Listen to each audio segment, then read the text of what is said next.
नमस्कार. गायींना ताप आल्यानंतर आपण लगेच अँटिबायोटिक किंवा डॉक्टरला लगेच बोलवतो.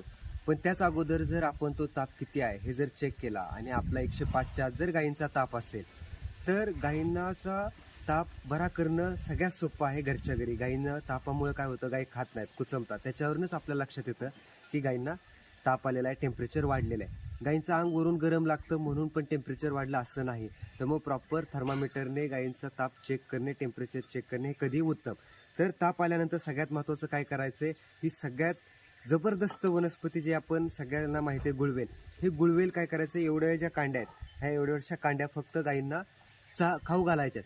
जे तोंड आहे ते तोंड उघडून फक्त ही कांडी आतमध्ये घालायची. आपोआप तिचं रवंत चालू होतं आणि ही अशा पद्धतीने एवढ्या कांड्या रोज सकाळ, दुपार, संध्याकाळ हे जर 2 दिवस जर खाऊ घातलं, तर गाईचं टेम्परेचर पूर्णपणे नॉर्मल येतं. गाई चारा लगेच तिसऱ्या दिवशी चांगली खायला लागते.